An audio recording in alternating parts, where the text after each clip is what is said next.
अर्जुन जी, जोधपुर से। राधा वल्लभ श्री प्राण प्यारे गुरुदेव।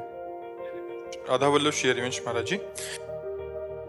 महाराज जी, ऐसा बताया गया है कि मनुष्य को अपने जीवन में भजन, नाम जप, सत्कर्म करना चाहिए और मरने के पश्चात श्राद्ध तर्पण करने से मोक्ष मुक्ति मिल जाती है। नहीं, श्राद्ध तर्पण तो एक गृहस्थ धर्म के अनुसार एक क्रिया है।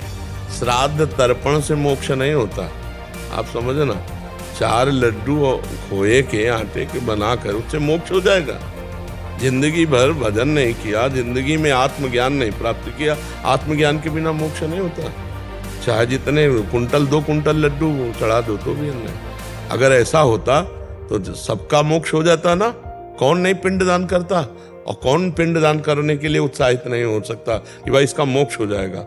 पिंडदान से मोक्ष नहीं हो सकता। वो पिंडदान उसको प्राप्त होता है। जैसे 4 अंजुलि जल दिया तो पितरों को मिलेगा, 4 लड्डू दिए तो पितरों। मोक्ष होगा भगवान की प्राप्ति से, आत्मबोध से। वो जिंदा होता है, या मरते समय भगवान का स्मरण हुआ तो मोक्ष होगा, अन्यथा नहीं होगा। पिंड ये न सोचो कि 4 लड्डू चढ़ाने से मोक्ष को, नहीं तो फिर इतना कमजोर तो कोई है ही नहीं कि आटा के और खोए के 4 लड्डू चढ़ा के मोक्ष अपने पितरों का कर दे। वो पितरों को प्राप्त होता है, पितर उसका भक्षण करते हैं, ना कि मोक्ष को प्राप्त होता है।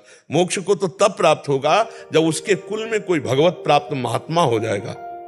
सो कुल धन्य उमा सुन जगत पूज्य सुपनीत, तब वो पितर उसके 21 पीढ़ियां तर जाती हैं जो भगवत प्राप्त महात्मा हो। तो नाम जप करे, अपने पितरों का कल्याण करने के लिए नाम जप दे, भगवान की चर्चा, भगवान की कथा वार्ता और जीवन भगवत में, तब तो पितरों का कल्याण होगा। लड्डू और इससे नहीं होता, ये तो उनको प्राप्त होते हैं। जो आप जिसको दोगे वही प्राप्त हो जाएगा। जो आप मान लो पितरों के प्रति भंडारा कर रहे हो तो वो पितरों का पुण्य प्राप्त हो जाएगा, जाके मोक्ष थोड़ी हो जाएगा। भंडारा नहीं गुरुदेव, मैंने लिखा था कि श्राद्ध पक्ष आ रहे ना, श्राद्ध पक्ष में अगर 16 दिन नाम जप करके अगर उनको दिया जाए तो उनको मिल जाएगा। हाँ ना, हमने ये तो हमने कई बार एकांतिक में कहा है।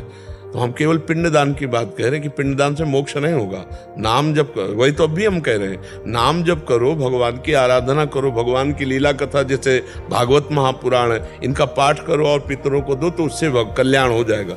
मोक्ष की प्राप्ति आत्मज्ञान से होती है। स्वयं आत्मज्ञान जब प्राप्त होगा तब मोक्ष की प्राप्ति। मोक्ष को ऐसे साधारण बात थोड़ी।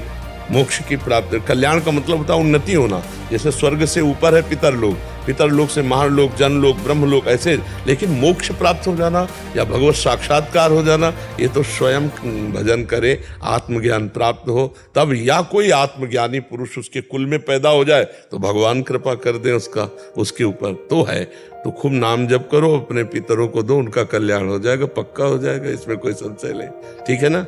नाम जप पर तन्मयता पूर्वक पवित्र भाव से और फिर समर्पित कर दे। तो जैसे यहाँ से अपने बैंक से किसी को भी ट्रांसफर करो, सरकारी तो पहुँच जाएगा ना। अगर सरकारी बैंक में, तो हम जो नाम जप करें पहले भगवान को समर्पित करें, फिर भगवान से प्रार्थना करें कि हमारे अमुक पितर को ये प्राप्त हो, तो प्राप्त हो जाता है। उसके लिए संकल्प होते हैं, संकल्प बोलते हैं ना पंडित लोग, उसके लिए संकल्प बोला जाता है, वो तब उनको प्राप्त होता है।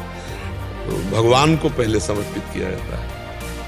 नमहम, मेरा नहीं आपका है। फिर उसके जिसके लिए उसके संकल्प, ब्राह्मण जो विद्वान है समर्पित कर दिया। हाँ, समर्पित।